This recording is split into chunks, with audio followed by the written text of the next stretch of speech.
This episode of the Naetopic podcast is brought to you by Thanos. Kenny? Where'd you go? Kenny? Kenny!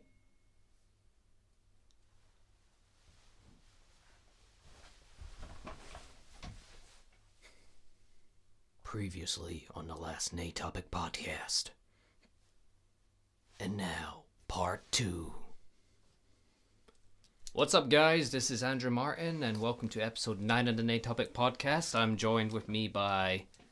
I just wanted to stay quiet there again, but you know, I'm Kenny Scobie. I'm here. Oh, welcome back, man. I thought you just vanished for good when Thanos vaporized half the universe or something, but Particle effect. But yep.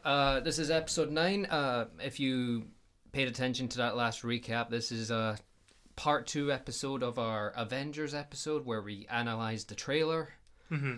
And we both saw the film. Yeah, this time we're talking about the film, and so there will be spoilers, 100%. If you've not seen it by now, you should have seen it. So you've been warned. Spoilers start now. Pretty much, yeah. Well, they started at the beginning. Snap. If you didn't get that, then well, you're a schmuck. You should have known anyway. Oh, but whatever. Not people schmucks. Film's been out for about almost a month, so people should have known. Exactly. Anyway, before we get started, how you doing, man? I'm good. How are you? I'm good. Okay, that's good. let's get started. All right. Cut the bullshit. Let's get started. Yeah. All right. So, I mean, there's a lot to talk about here. I think we should go back and talk about our theories first. Remember when we watched that trailer, we had a bunch of theories, saw a bunch of clips, and we thought, well, maybe it wasn't a bunch of theories, maybe like a handful, a few theories. I mean, there were things in the films that I certainly didn't expect coming, but there are a lot of things I was kind of like, that's clearly going to happen, because the number one thing that I think people were talking about was like, someone's going to die. Yeah. And of course, by the end of the film, Thanos wipes out half the universe, and people do die anyway, but I know most of them will be coming back for the next part, so maybe there'll be more deaths in part 2, but I'll talk about that later on. But yeah, my theory was, one of our theories was Loki was going to die. Yeah. And we were right. Yeah, what a surprise. Just the general not being around in the trailer, and it just seemed like it had to... I mean, it's an Avengers film, and this totally... When he died, right, totally set up for... to go out and avenge him, basically. An Avengers film, Loki dies, Thor's like, time to avenge him, off he goes. No resurrections this time. Well, apparently. So it's like, oh, well, you thought he was going to die in Dark World? He wasn't going to die. But he is going to die, so... Yeah. What can you do?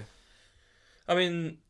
Originally, I thought that that Thanos' children would have actually recruited Loki. That was my theory from what I guessed from the trailer, but then I would have thought he would have died anyway by Thanos. Yeah. I never expected his death to be so early on, but like you said, it made sense because he wasn't in any other parts of the rest of the trailers. Mm-hmm. But then he could have been off doing other things. There's plenty of other characters that are missing from this film. But the fact that we've seen him at that point where he's like handing over the Tesseract in the trailer, it was just sort of like, and then he's not in it for the rest. You're like, I think he's dead. And he's got that bit where Thanos was holding like Thor's head. That was the moment I thought, well, he's gonna get like the servants to kill like Loki, and then he was gonna like make Thor for dead. Leave Thor for dead, but make Thor watch it. He still made him watch it. It just wasn't in the manner I thought. I thought he was gonna hold his head up and like crush his head, so he was watching it. But he didn't do that. It was still pretty grim though. Yeah. Absolutely. It was actually like more grim than I imagined. Probably one of the most eerie openings in any MCU film. Yeah, when it starts and there's just absolutely no like music, it's just like in this eerie sort of thing, this eerie tone going throughout the film. And you're like, oh shit, this is not good. But the most important question: did Korg and Meek survive? Yeah, 100%. Thank goodness. Here's the thing about this film: since this film's come out, everyone's talked about it. There's so many articles about it here and there and stuff like that. But like one of the articles is like pointing out like, oh, they asked like the Russo brothers who like direct the film. They're like, oh, did these characters survive? And all they said was like Valkyrie from Ragnarok survived because like half the Asgardians survived because Thanos, he likes a 50-50. 50% survive, 50% die. Like 50-50 is everything. So apparently some of them got away in like escape pods, and Valkyrie like led them, like sort of is leading them right now. Pretty convenient that the important characters survived there. Yeah. But like, I assume Korg and Meek were probably amongst the ones that got away as well. I certainly hope so. Because like the Russo brothers said that Valkyrie survived and is leading the Asgardians away. But then when it came to people asking about Korg and Meek, no, but they didn't like. They said, "Oh, it's like spoiler territory." I'm like, right, okay. Probably to turn up in the next film. Pretty sure. Because just imagine the interactions Korg and Meek will have with the rest of the Avengers. Kind of like when Groot met Steve Rogers. Yeah. But yeah. I mean, what were other theories in that? It was that, and there was something else. What was that? Do we have one theory? I can't remember. It was about 2 months since we last did that episode. Basically. I mean, that's what the recap's for, anyway. We have what we liked about the film in general. Like, there's plenty of things to like in that film. Like, it was like 10 years in the making. Like, you go from Iron Man 1 and you sort of get to this point, and like Thanos has been hinted at since the first Avengers. And that was 6 years ago since the first Avengers came out. So, and you've seen him slowly more and more and more throughout the films. Like, just like every now and then you get like another teaser that he's still out there. Like he's actually in the first Guardians, and then he's in the post-credit scenes in Age of Ultron, and yeah, I think he was mentioned in Guardians Volume 2, but he just make an appearance, and then now he's finally here. Mm-hmm. Unless you count his ship appearing at the end of Ragnarok, but. Yeah, you know, when this film was coming out, I was so hyped. I couldn't think of any other film. Nothing else really mattered leading up to the end of April, and I wasn't disappointed. You know, I didn't see it immediately on the midnight show on the day it came out, and my biggest fear was I was worried that some dick would post a spoiler on Twitter or Facebook. So yeah, I unfollowed all the Marvel fan pages on Facebook because. You never know. Yeah. Because it was like that when Force Awakens came out. Bit unrelevant, but it's still relevant. You know what I'm saying? But I was so hesitant to not hear anything about the film until I actually saw it for myself. Yeah. So when I saw it, I was glued. And this is the first film where I've never needed to leave to go to the bathroom halfway through. And this was a long film. I sat in that theater for 3 hours and I just did not budge. and I never felt so good. I loved this film. I loved the characters. I loved all the interactions. I loved the action scenes. I loved the story. I loved how it all tied together. I loved how you got the likes of the modern Avengers like Spider-Man and Doctor Strange interacting, and then the Guardians finally meeting the Avengers, and then just Thanos' plan. You get to know more about Thanos. You get to understand why he's doing it, and yeah, just the way it all leads up to the end. And there's a lot of emotion in this film, raw emotion, and it's making me excited to see what comes after that. Mm-hmm. I mean, I know the next MCU film slated is the Ant-Man sequel, and I'm just wondering to see what ties in after that. But then, of course, there's Captain Marvel next year as well. Yeah. So, and she's going to be in part 2, so I'm wondering how it's going to tie all together, because she's hinted at to be the most powerful Avenger yet to come. Yeah. And I'm very curious as to why. I mean, hands up, I don't even read the Marvel comics. I'm obviously more of a film guy, but yeah, there's got all the comics on that, but like the comics and like these sort of things are just they pick and choose what they have for them basically, and characters don't always meet the expectations of what their original comic counterpart was. Basically, they have like different sort of things. I don't read the comics either. I don't know anything about any of these characters, so they just sort of I take them on like the value that they are film characters instead of they have a comic book thing. I just sort of go, yeah, the comic book is a loose story that you can follow, like really loose, because they don't have the rights to stuff like X-Men and Deadpool and majority they got Spider-Man, but like all these other sort of things are owned by other companies. They're just not gonna incorporate them in because they've got their own series and they're held by other companies, funnily enough. Yeah, but ever since Disney bought Fox, and they were talking about how in the future they would like to incorporate, like, reboot X-Men and even Fantastic Four one way into the MCU when they can in the future. It was an article I was reading actually, but no, I am not happy about that. Like, the MCU is just like I like it right now, but the way it's set up is that they're planning on basically doing this for the next like 20 fucking years. Like, really, like I'm already just gonna say this, and it's true, and it's not everyone wants to hear it, but Ant-Man 1, Iron Man 1, and Black Panther are literally the same film. They run on the same concept. That is in 10 years. That is 10 years, and you've output 3 of the same film, right? You got different characters in that, but the truth there is it's the same thing. Man gets a suit, they fight it out, good guy wins. Okay, cool. Good guy wins in all the things, but the fact that the suits are there, that's making the difference. It happens in 3 different films. That's not originality. Like, all the films are good. I'll go as far as saying that. Well, Black Panther, for me, maybe not. Oh no, the internet's going mad at you, Kenny. It's okay. Like, it's not bad, but it's not good, so it's okay. Just watch the CGI, you'll understand. But like, but that's the thing there. You've got like the same concept, you know. So it's like, why like that's in 10 years, right? If we have another 20 years of that, how many of the stories are going to be the same? It's true. Just worries me a little bit about the thing.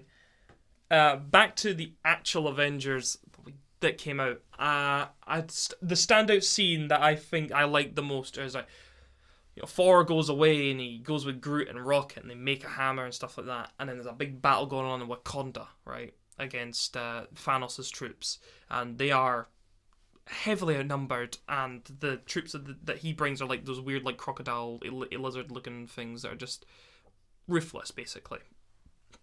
And Thor goes away, gets his hammer forged alongside with Peter Dinklage and Groot's arm. It was always a bit weird when Peter Dinklage is in films now, but like, yeah, I had to blink twice to see if that was actually him. I didn't even realise it was him until once he came out of the shadows. I was like, oh my god, it's like, holy Tyrion Lannister. Holy fuck, it's Peter Dinklage. But like, when he forged the hammer and he turns up in that battle, is like the standout scene in like all the film for me. I was like, this is epic. Like, just he like just, you know, when he enters that battle with Groot and Rocket. You mean Tree and Rabbit? Tree and Rabbit. Rabbit. When he enters the battle with the Tree and the Rabbit, I was just like, oh, this is epic. And then he just decimates like half of that army instantly. I'm like, okay. Oh, okay. He was definitely out for revenge. Yeah. Avengers, and it was really, Thor was desperate to get some fucking, he wanted to avenge, he wanted to get some revenge. It was crazy that. I mean, there was Edinburgh in this. I mean, a city that we live in like all our lives. It's kind of weird to see it in a film for like a short time on like an epic scale. I mean, we've seen Trainspotting and Trainspotting 2. Those are set in Edinburgh. And Sunshine and Leaf, but we don't talk about Sunshine and Leaf. I forget about that film. Never even watched it. Don't bother. It's tripe, and that's the nicest thing I can say about it. But anyway, there is but to get like a almost 10-minute long scene in Edinburgh is in a big film. It's quite good. Although they only refer to it as Scotland, I was like, wow. That's lovely. I don't know what like Wakanda's like. Oh no, Wakanda is a country. It's got its own cities, doesn't it? I was gonna say Wakanda's a city, but it's not. It's got its own. It's like its own country, but it's just one big city basically. And space is just space. Yeah, it's nowhere. That was good. I like that. We're going to nowhere. Where's nowhere? Well, it's nowhere. Well, yeah, the Edinburgh scene was pretty good. We'll deep fry your kebab. Aye. That sign in the shop had me laughing. It was, if anything, it was good, and it comes as one of my sort of, I liked it, because it was like, oh, cool, that's like somewhere I live, I can walk down those streets, I can go past those places and see that. I like never go into Waverley Station without like looking across and hoping that like fucking Steve Rogers is there. I'm like, please, Captain America, just be behind this train. Like, every time I'm like, I've been at the station since the film came out, and I was hoping for it. I was just like wanted a silhouette. In one of the ticket offices, there's like signs that said, "Oh, Infinity War was shot here." I saw. I've seen more of that than Trainspotting, because everybody knows Edinburgh's Trainspotting. Yeah, there was like 7 minutes and like, well, yeah, there was like, was it 7 minutes of Edinburgh? I think you told me that. I think it was about 10 minutes. It was like 10 minutes of it. I thought it was gonna be longer, but for what we got, it was good. It was good, but like at the same time, I also think it's flawed just because it said like there wasn't anybody in Edinburgh. Like the as a whole sort of place, they go to Wakanda and there's like a bunch of people there, and they went to New York City and all these people running around. But they went to Edinburgh in like the dead of fucking night, and like no matter where you go, there's like always people there. Like maybe the station's shut, right? The station does shut for like, I don't know, like it shuts after midnight. It shuts after midnight for like 5 hours, and it opens up again at 5 o'clock, right? So may say it's after midnight and stuff like that, but nobody's running the kebab shop, but they left the TV on, and nobody's walking around in the high street, and it's definitely after midnight at some point. I'm like, really? Not to mention, Really? Cap parked his ship on top of Waverley Bridge. Oh yeah. Wouldn't he have blocked like the airport bus or something? The airport bus, the taxi. There's like used to be a taxi stand up there, I think, as well. And the Weatherspoons. Just up there, Someone just comes out of Weatherspoons. It's like, whoa, look at that ship. That would be great. You know what? That could have been like the greatest end credits. Just like some guy walks up, he's like, oh, look at that giant ship. Oh, comes out Weatherspoons steaming. I hope there's deleted scenes from that film from Edinburgh. That's when they release it on Blu-ray. Yeah, I'm definitely getting the Blu-ray version of this film. Mhm. And I'm going for like a whole Blu-ray collection of like Marvel films. So far, I've got a bunch of them. Not all of them. I was gonna do that, but since I have a couple of MCU films, it was already like I never thought to get them all in a collection. But it would be nice to have on my DVD rack, and it just looks so much cooler. Yeah. Plus, I'm a geek for those DVD collections. I see them, I'm like, it's all there. It's beautiful. I think that you get like. What were you gonna say? You're gonna say something. Yeah, I was gonna say. The Edinburgh scene was fantastic. Mm-hmm. It was all 10 minutes, all worked in perfectly. Yeah. I was gonna talk about Spider-Man in this film, Mm-hmm. like his entrance. Yeah. And when he's on the school bus, and you briefly see Ned for like a brief second. I'm glad they brought him back for that small scene. He was one of my favorite characters in Homecoming. And then one of my favorite Stan Lee cameos. Oh, yeah. Just, I don't know how they were going to incorporate him, like even for a split second, but they never failed to disappoint in the cameos. Where he's like, what's the matter with you kids? You ain't seen a spaceship before, true believers? That's my terrible discount Stan Lee impression. I'm so sorry, Stan the man. But yeah, Spider-Man starts off on like the school bus, and then he, does what he does normally. Tries to be your friendly neighborhood Spider-Man, ends up being your friendly outer space Spider-Man, Universal Spider-Man. Like, he always like escalates it like to next points and stuff like that.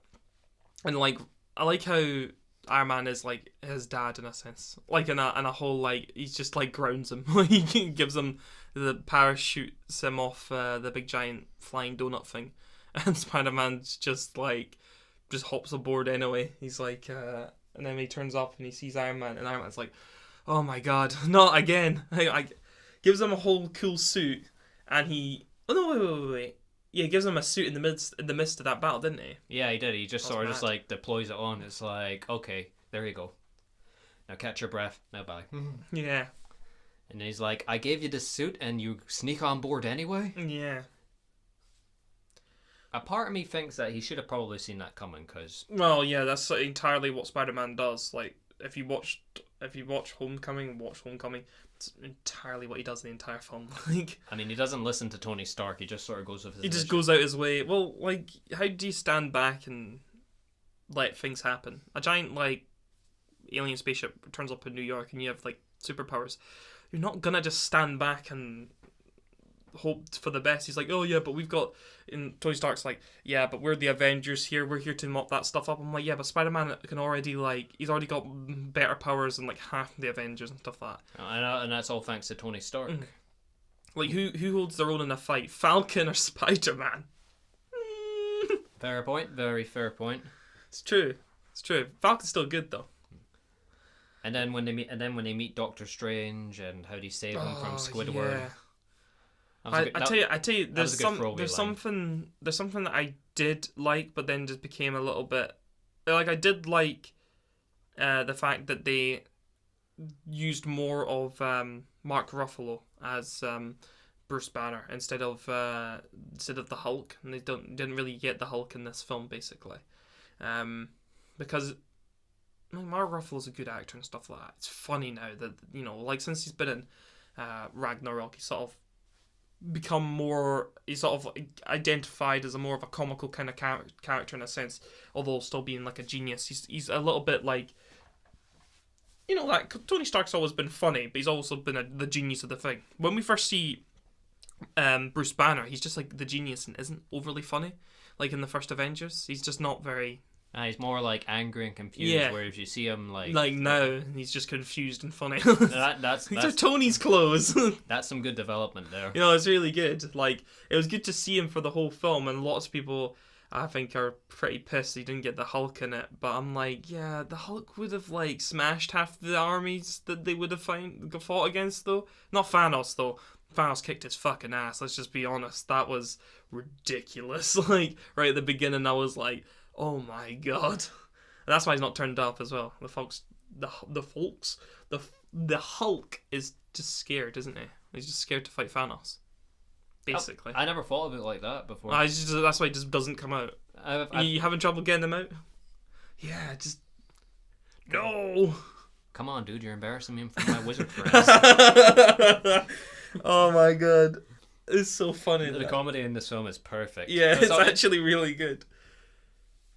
Yeah, Iron Man was a real show stealer for like 10 years on. Like 10 years on, like starts with Iron Man 10 years later, and he's like absolute show stealer in this film as well. Like his jokes in this film are like really, really good. There's plenty of people that are pretty funny on this film, but I mean, Squidward, wizard friends, I'm like, come on, this is too good. Like,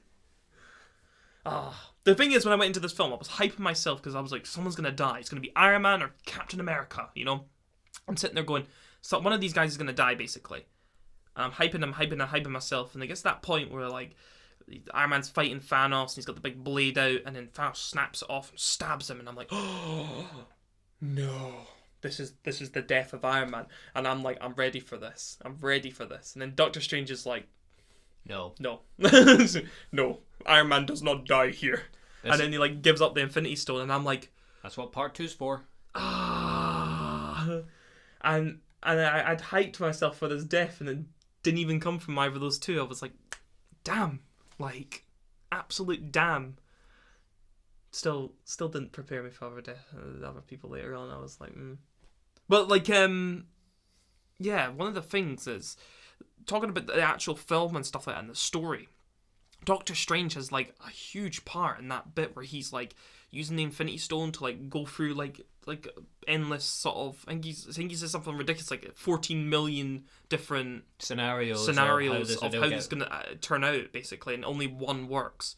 And obviously, how these films work, in the end of all sort of things, is the good guys win and the bad guys lose, right? And currently, the good guys have lost this film. Like, that's it. By the end of it, there's no sense that the good guys have won on any front. They've lost on all fronts. They lost the fight. The only film where they actually lose is this one, pretty much. And, but really, I think Doctor Strange saw it as like a necessary evil. Like, you had to lose to win. He's like you said, you're in the long game now. This is it. Like, you had to give up, in all the scenarios, the only scenario where you win, you had to give up the Infinity Stone. And it also means that Iron Man plays a bigger part in the things to come, apparently. Because it was at that point where he's like, oh shit, I have to save Iron Man here. I have to save Tony Stark, because he's got a huge part to play, apparently, in the next film. It's pretty... But then that leaves Captain America as well, because... Obviously, because Iron Man was the show stealer for this film, and yeah, Captain America appeared, but... Yeah. He was sort of just like... Sort of downplayed a little bit here, like he was important to the story, but because he takes them to Wakanda, because him and like T'Challa have that like sort of like brother bond. You know, when they turn up and they have that first handshake, you're like, yeah. And then Bruce Banner just like bows. Oh my god, that bit's so good. I forgot how good that bit is when Rhodey's like, Bruce Banner's like, do I bow here? And Rhodey's like, yeah, you know, he's like a king and that, and he bows, and Rhodey's like, what are you doing? It's just like, oh my god, it was so good.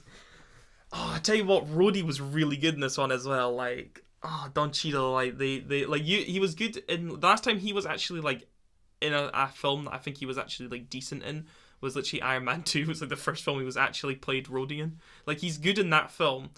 Not as much in Iron Man 3, I wouldn't say. No, he's alright in Iron Man 3. I can't really remember much about Iron Man 3. I definitely remember him being good in Iron Man 2.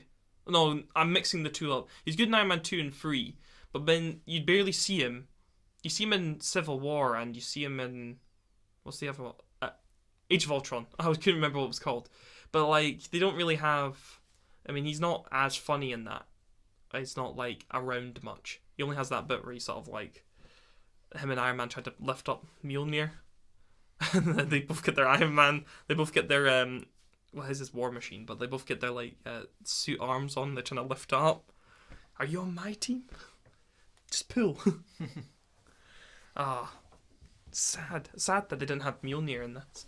Mjolnir feels like a death anyway now. I feel like since Ragnarok, I'm like, Mjolnir's gone. But then Thor reforged a hammer, like you said. Actually, I think that was one of our predictions, that Thor would go and reforge a hammer, because the way the trailer looked, it looked like he was going off to do that, and it was pretty epic. Like, that sort of bit. Especially he's like, you've got to like open like the floodgates of like the star or some shit, and it just like, more power, rabbits. More power. No, that was just so satisfying when he got his hammer. Hammer axe. Yeah, it kind of looked like an axe. It's like I think it's a hammer on one side and an axe on the other, basically. Two birds with one stone. Yeah. No, that was just so satisfying, and especially when he goes down to Wakanda with Rocket and Groot, and he's just about, and then Mark Ruffalo's like, "Ha, you guys are so screwed now." It was true though. Like, it was good. That entire scene. Yeah, he does have the funny lines, like when Tony Stark was catching him up, like with the events of Civil War. It's like, oh yeah, the Avengers broke up. It's like, broke up? Like the Beatles? I kind of thought, oh my god, this film's going to be amazing. The big thing about this film was the interactions of characters. Everyone's looking forward to this film. They're looking forward to the interaction with the characters, and you get like the Guardians coming in with Iron Man and that, and Doctor Strange and Spider-Man. It's like you said, with the teamwork from the trailer, like how you... Oh, it was good, with Doctor Strange making the panels for Star-Lord to jump on. That was... And of course, when they first met, it wasn't what I expected. Because I feel like I barely talked much about the Guardians so far. It's like, oh, where is Gamora? It's like, who is Gamora? Why is Gamora? Yeah, oh my god, Drax is like, there's so many characters in these films that are like funny, but Drax is like some level of funniness. Like, I don't know how Dave Bautista like keeps it up. Like, every single film he's got like a funny line now, like, and it just stands out funny. Like, I think the whole cinema, when I watched that bit where he was pretending to be invisible, was pissing themselves. It was so funny. It was just so out of there. Like, we're like, what the hell? It was like such a like sort of dramatic part where like Gamora and like Star-Lord? I can't say his name. Peter Quill. Peter Quill. Right. Gamora and Peter Quill are like talking to each other about whether Thanos gets them, like, you'll like shoot her or whatever. And it's like, oh, it's pretty dramatic, and this is pretty like intense, and it's really relevant to the story. And then like Drax is just pretending to be invisible in the background, and like nobody's fucking noticed like at all until like they're like, oh, there's Drax. I was pretending to be invisible. I wasn't pretending to be invisible. I thought if I could stand still long enough, I'd be invisible. How long have you been there? An hour. Maybe more. So good. It's so good. The whole cinema was laughing at these bits. To see these films on the night, it's really weird. Like, you see, like, you're like really hyped for it, and then you see like all these people like dressed up for it, and I'm like, shit. Like when I was gonna go, I think I said this before, but I thought like, I'll go and everyone will be like Team Captain America, and I'll be like, I'm Team Iron Man. It's just like everyone turns up as Captain America, and I just walk in with Iron Man's suit. I'm like, okay, just walk back out. I've come to the wrong place. You know what? I'm Team 4 now. Yeah, I'm definitely Team 4. Holy shit! Just break the immersion. It's like, you know what? Forget it. I'm on Team 4. Actually, one of the people I saw when I was there was a guy dressed up as Thor, and he was huge. I mean, I didn't see he looked completely like Thor, but he got, like, the cosplay, I guess, completely right. And, like, he wore, like, a blonde wig, and, like, it was just looked epic and stuff like that. I'm like, that guy must have been fucking raving when Thor got his new hammer. He must have been like, he was probably the guy who was chucking popcorn. He was like, yes, bring me more. Just in the back of the cinema, there's this one guy, bring me more, just fucking chucking popcorn. They're like, Thor, calm down. No, I need more. Get me another Coke. There's still time. Right at the beginning of the cinema, you know, it's like, it's still time to get a Coke. He's like, there's still time. I can get myself another. Gets up and just down he goes. I never had that experience. He never had a Mjolnir though, so that was pretty good. Like I think he was going for Thor right out of whatchamacallit. It didn't look like out of Ragnarok though, but he was like, he wore like Thor's clothing from the first Avengers. You know, when he had like the proper big cape and stuff like that, and that kind of long hair. But like, he didn't have Mjolnir, so it wasn't 100%. Or maybe someone else had Mjolnir. He was obviously turned up with other people. Someone else could have been carrying it at the time. I mean, how do you make a Mjolnir? I mean, did he have to go and like forge a hammer or something like that? Were they even worthy of holding Mjolnir? Yeah, maybe he tried to bring it with him. It just like, it was on the ground and he was like, oh shit. Even I'm not worthy to carry embarrassing me. Embarrassing me in front of my wizard friends. Just trying to like drag it along. Someone turned up as Doctor Strange and Wong. That's what I would have turned up as. I would have turned up as Wong. Don't know how. I'm trying to think who I would have turned up if I actually went to midnight screening. Just Wong? Like Beyonce? Cher? Just one word name? See, all these characters are gonna play like there's all the people that are left. Like, we'll just go around and talk about it, right? All the people fucking died. Like, 50-50. Loads of people fucking went, right? Gone. That. Gone, right? But all the Avengers stayed. That's the truth. Nobody's pointing this out. All the Avengers, the original Avengers, are alive. Bar Hawkeye, because we don't know about him. He wasn't in the film, and neither was Ant-Man. Of course, yeah, they were both on house arrest, and Ant-Man has his own film coming out. Yeah, you see it in the trailer just for a moment, and that he's on house arrest. They got a little like a thing around his leg, and of course they tied that in with Infinity War. Yeah. So it's like, so basically, like, they made a deal with the government over how about the Sokovia Accords and stuff like that, I think. And of course, Hawkeye has his own family, so yeah. I can get that. But I assume the next film, if we were to come and talk about the next film and what's going to happen in it, like maybe like a theory or something like that, I think what we would talk about is like Ant-Man and Hawkeye, how they weren't in it, how they're going to be relevant in the next film. I think the thing is, Hawkeye's like the kind of character who's like, he wants to look after his family, yeah. I've got a funny feeling that all his family goes. And that's what's going to bring him out. Because usually, like, things come and invade the Earth. Hawkeye knows that he's only a dude with a bow and stuff like that. And everyone else has got, like, better powers. He's expecting the other Avengers to be able to sort of take on this threat. Like, any kind of threat that turns up. But I don't think Hawkeye, for the slightest thought that some guy would turn up with a glove, that if you get all the stones, you click your fingers, half the, world disappears. Stuff like that. So what if, like, his family goes, right? Like, everybody still has I thought they wouldn't have a conscious memory of them. I thought, like, maybe some people would have a conscious memory of the people that were alive. But no, that's not how it works. It's like everybody just disappeared. I thought they got erased from time, basically. But that's not how it works. It works like people just, like, disappeared, right? So if Hawkeye's family goes, right, then there's nothing... He's tried to protect his family by staying with them.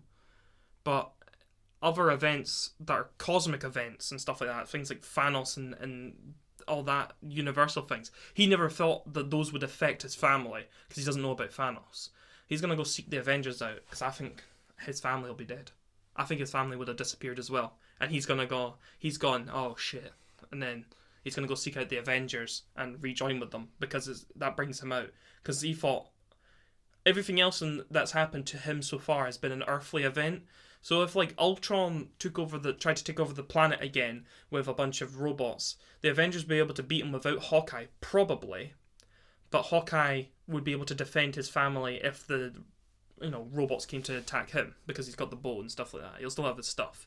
But in this sense, he never imagined that someone would get some form of glove and then click away his family like that.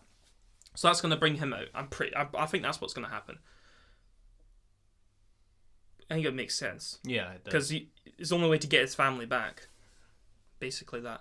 And like Ant-Man, well, we have the film coming out for him, so we'll know about that.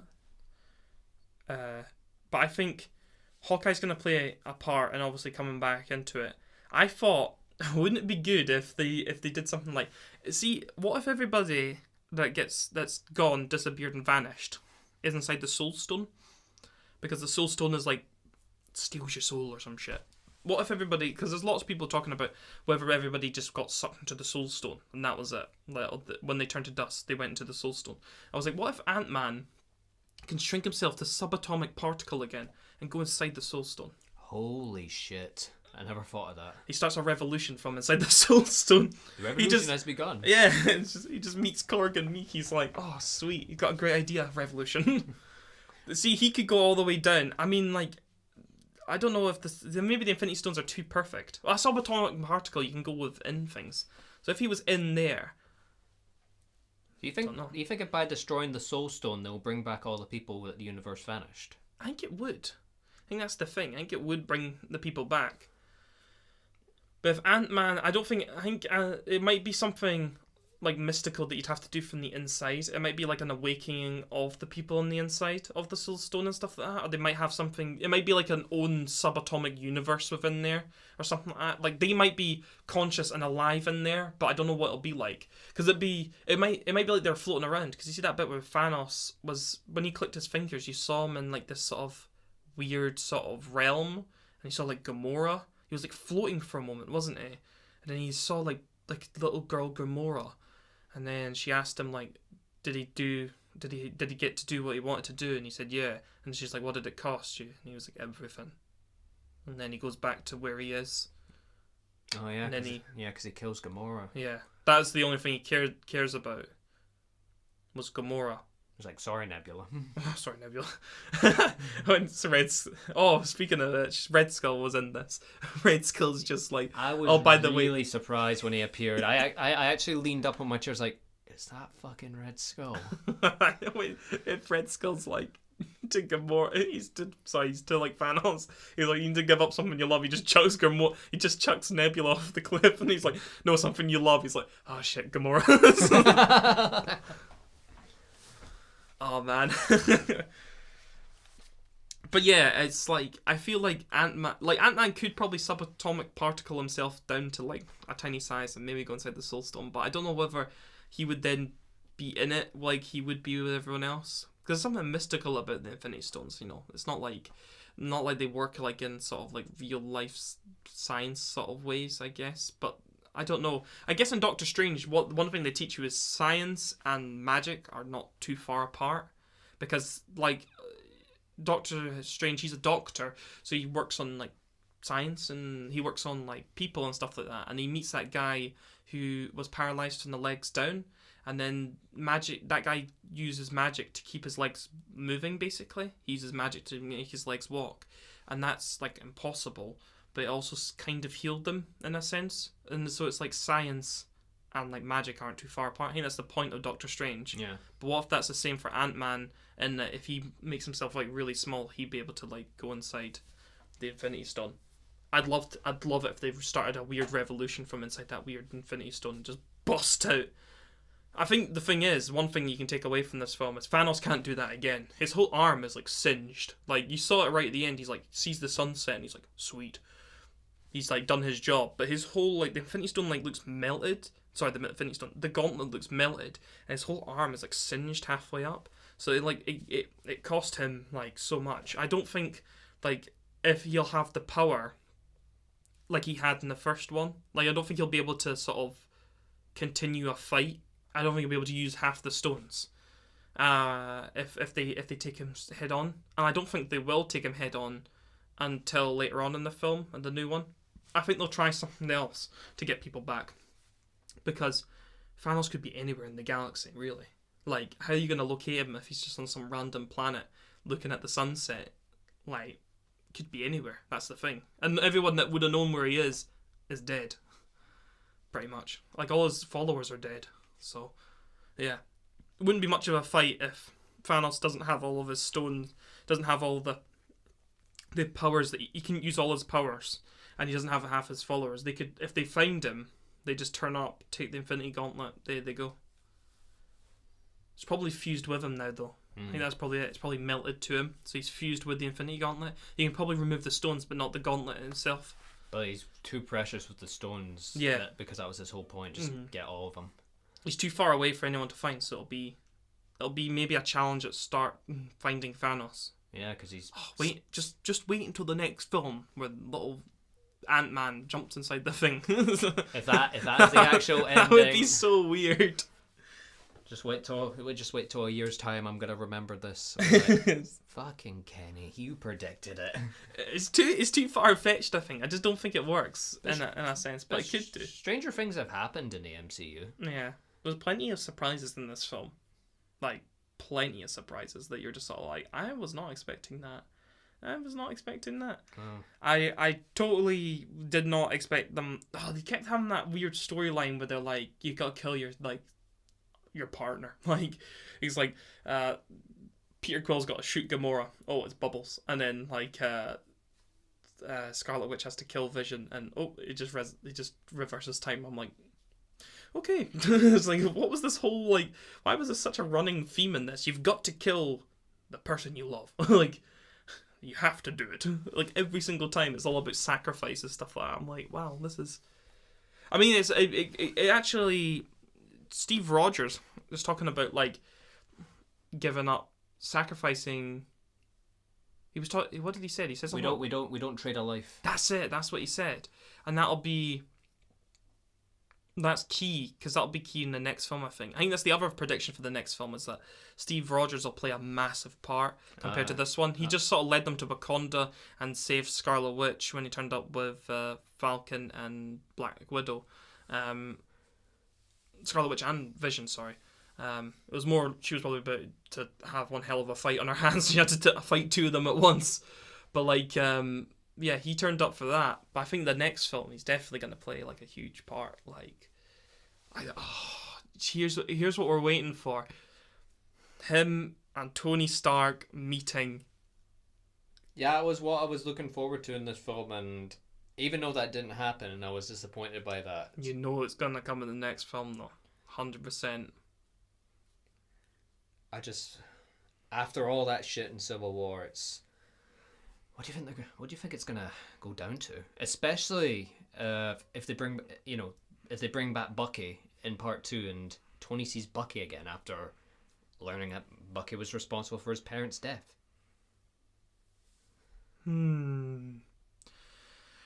Big questions. I don't know what they'll think. So I guess we'll just have to wait and see. Yeah. But man, this film, I don't know any other film that will top that this year. No. I've had a long think, and I don't think there'll be anything that comes close to it this year. And if the next one comes out next year, it'll be like back to back, like Marvel domination. It's too. Can't remember the last. You can't imagine like how much it must have cost to make that film.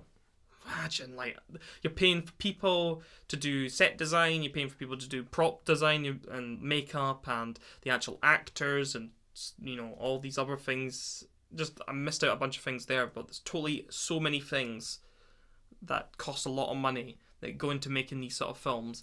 And that film was like, must have cost like 3, 4, 5 times more than it cost to make half the other, like, Marvel films. And you're just like, wow. Like, that's a lot of money. It was so good. it was so good. Oh, I can't remember the last 2-parter film I've been so hyped for. Yeah, no, same. I think it had to have been... What a cliffhanger, though. What a film cliffhanger, yeah. Like. Absolutely. Like, if you ever think about a cliffhanger, to just someone like snapping their fingers and removing like half the characters. It's just insane, you know. I was just saying, I was thinking about the last two-parter film that I could think back how far it was. Last cliffhanger I think I felt so hyped for was, I think it was the Deathly Hallows actually, a long time ago. I was never hyped for that. No, I think I definitely was. I remember it. I was just thinking, oh shit, but that was back in my big Harry Potter phase when, God, it's been so long. But anyway. Fucking Thanos. Thanos will Thanos destroy. Thanos will return. Yeah. I tell you what, Josh Brolin definitely has his work cut out for him. Josh Brolin's had a year ahead of him. Yeah. Like, what an absolute year. I mean, both Thanos and Cable in Deadpool 2. It's Sicario coming out as well. Oh yeah. Main part in that. Just like, that's just the films that I know about. You could have another film coming out later on in the year, like proper later on, like winter. I'll be like, oh man. But in like 2 years, he's coming out and he's been in 4 films. That's one hell of a career right now. It was so worth it as well. Like, what a villain as well just liked Thanos. Just was proper evil down to his core. Like, it's just like not. He's like evil. He thinks he's got a good idea. You actually think about it. You're like, this is a fucking proper nasty idea. Like, what a guy. So good. So good. Like, it's so worth like paying the amount of money they must have paid Josh Brolin to be in that film for like a top class villain. Yeah, even though he was evil, I can definitely tell he felt some remorse for killing his daughter. Oh yeah, yeah. Like... That was it though. You know, if anything, all we see is one bit of emotion from him then, and the rest of it was just absolutely nothing.